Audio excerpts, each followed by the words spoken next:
कभी कभी जिंदगी के अंधेरों में जब कोई रास्ता नहीं दिखता, जब चारों ओर केवल भ्रम होता है, तब एक हाथ होता है जो हमारी आत्मा को थाम कर कहता है, मैं हूं, चलो साथ चले। वो हाथ होता है गुरु का। गुरु वो दीपक है जो स्वयं जलकर भी हमारे भीतर के अज्ञान को मिटाता है। गुरु और शिष्य का संबंध केवल पढ़ाने सिखाने तक सीमित नहीं होता। ये आत्मा और परमात्मा के बीच की सबसे पवित्र डोर होती है। और आज की इस वीडियो में हम उसी डोर को छूने जा रहे हैं। एक ऐसी यात्रा पर चलेंगे जो आपको खुद से मिलवाएगी, एक ऐसी अनुभूति देंगे जो शब्दों से परे है। क्या आप जानते हैं कि एक शिष्य अपने गुरु को बिना देखे भी पहचान सकता है? क्या आपने कभी सोचा है कि किसी अजनबी की एक दृष्टि क्यों अचानक दिल को छू जाती है, या फिर क्यों किसी व्यक्ति के शब्द आत्मा तक उतर जाते हैं जैसे वो वर्षों से आपको जानता हो? ये कोई संयोग नहीं होता, ये उस गुरु तत्व की पहचान होती है जो हमारे जीवन में पहले से ही प्रतीक्षा कर रहा होता है। लेकिन जब तक हमारी दृष्टि जागृत नहीं होती, तब तक वो हमारे आसपास रहकर भी अदृश्य ही रहता है। गुरु और शिष्य का मिलन कोई सामान्य घटना नहीं, बल्कि ब्रह्मांडीय योजना होती है। और इसी योजना को समझना, इस रिश्ते की गहराई को अनुभव करना ही इस वीडियो का उद्देश्य है। गुरु क्या होते हैं? आत्मा के सच्चे दिशा निर्देशक। गुरु वो नहीं होते जो सिर्फ किताबें पढ़ाकर ज्ञान दे। गुरु वो होते हैं जो आपके भीतर के अज्ञान को जला दे। वह आपकी आत्मा को छूते हैं, आपकी चेतना को जगाते हैं और आपको ये याद दिलाते हैं कि आप कौन हैं। गुरु उस नाविक की तरह होते हैं जो तुम्हारी नाव को जीवन की भटकती लहरों से निकालकर उसे शांति के तट पर लाते हैं। एक सच्चे गुरु की उपस्थिति में केवल शब्द नहीं चलते, ऊर्जा प्रवाहित होती है। और ये ऊर्जा तब तक काम करती है जब तक कि शिष्य की आत्मा जागृत न हो जाए। गुरु केवल शरीर नहीं होते, वो एक चेतना होते हैं। वो ब्रह्मांड से जुड़ी वो शक्ति होते हैं जो समय आने पर शिष्य को खींच लाती है। कभी एक किताब के जरिए, कभी किसी शब्द के जरिए, कभी किसी असहनीय पीड़ा के जरिए। शिष्य कौन होता है? वो जो तलाश में होता है। हर कोई शिष्य नहीं बन सकता। शिष्य वही बनता है जो भीतर से खोज रहा होता है, जिसे इस दुनिया की चकाचौंध में शांति नहीं मिलती, जो सवाल पूछता है, जो सच्चाई जानना चाहता है, जो बार बार टूटता है लेकिन फिर खड़ा होता है, केवल इसलिए क्योंकि उसकी आत्मा जानती है कि कोई है जो उसका इंतजार कर रहा है। शिष्य वो होता है जो अपने अह को समर्पण में बदल देता है, जो ये स्वीकार करता है कि वो नहीं जानता लेकिन जानना चाहता है। शिष्य बनने के लिए पढ़ा लिखा होना जरूरी नहीं, जरूरी है केवल एक चीज, प्यास।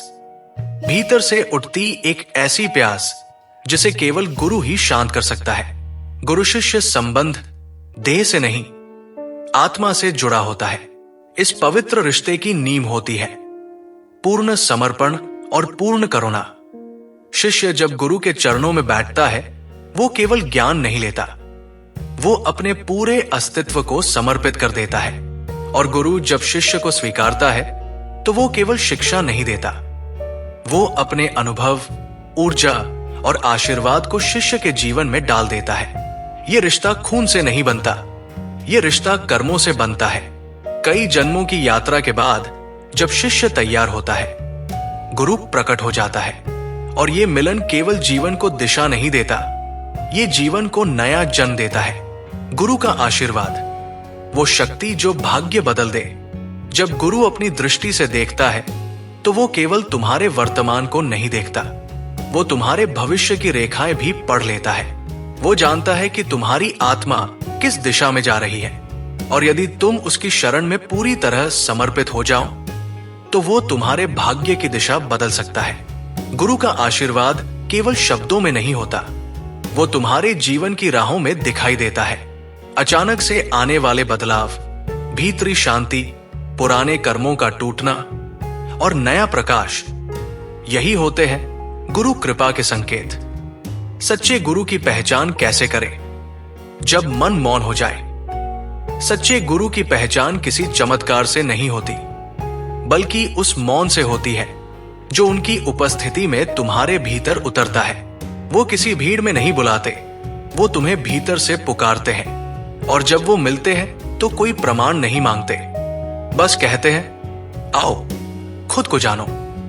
यदि कोई व्यक्ति तुम्हारे भीतर झांकने की प्रेरणा दे, तुम्हें अपने दोषों को स्वीकारने का साहस दे और तुम्हें भीतर से बदल दे, तो समझो वही तुम्हारा गुरु है। गुरु का मार्ग कांटों से भरा लेकिन अंत में पुष्पों से सजा होता है। गुरु कभी आसान राह नहीं दिखाते, वो तुम्हें उस मार्ग पर ले जाते हैं जहां तुम्हें अपना सारा अंधकार छोड़ना होता है। वो तुम्हें तुम्हारी ही सीमाओं से टकराते हैं ताकि तुम अपने वास्तविक रूप को जान सको। गुरु कभी तुम्हें गुलामी नहीं सिखाते, वे तुम्हें स्वतंत्रता का अर्थ बताते हैं। लेकिन ये स्वतंत्रता तभी मिलती है जब तुम स्वयं के बंधनों से मुक्त होते हो। और ये कार्य कठिन होता है, लेकिन गुरु के साथ सब संभव होता है। गुरु दक्षिणा केवल धन नहीं, समर्पण होता है। गुरु को धन नहीं चाहिए, उन्हें चाहिए तुम्हारा पूर्ण समर्पण, निष्ठा और सेवा भावना।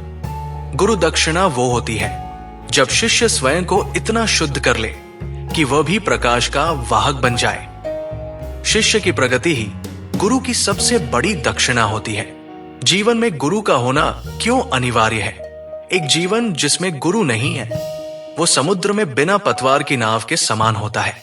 चाहे तुम्हारे पास कितनी भी जानकारी हो, यदि तुम्हारे पास एक ऐसा मार्गदर्शक नहीं है जो तुम्हें सत्य से मिला सके, तो वो ज्ञान भी भ्रम बन जाता है। गुरु हमारे जीवन के सबसे महत्वपूर्ण स्तंभ होते हैं।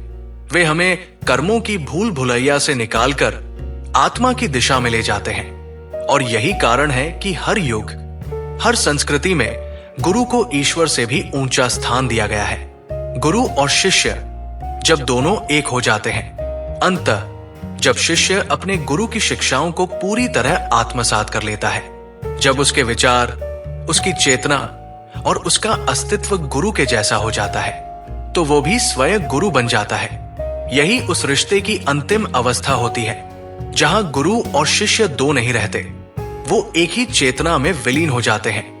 अगर तुम्हारे जीवन में आज भी ऐसा कोई नहीं है जो तुम्हें तुम्हारे भीतर के अंधेरे से प्रकाश की ओर ले जाए, तो आंखें बंद करो, अपने भीतर उस मौन को सुनो। वो मौन ही तुम्हें तुम्हारे गुरु तक पहुंचाएगा। गुरु को खोजना नहीं पड़ता। जब तुम भीतर से तैयार हो जाते हो, वो खुद चलकर तुम्हारे पास आते हैं। बस प्यास बनाए रखो, समर्पण सच्चा हो और विश्वास अडिग हो। फिर देखना, एक दिन तुम भी कहोगे, गुरु मिले, जीवन मिला। गुरु से बढ़कर कुछ नहीं।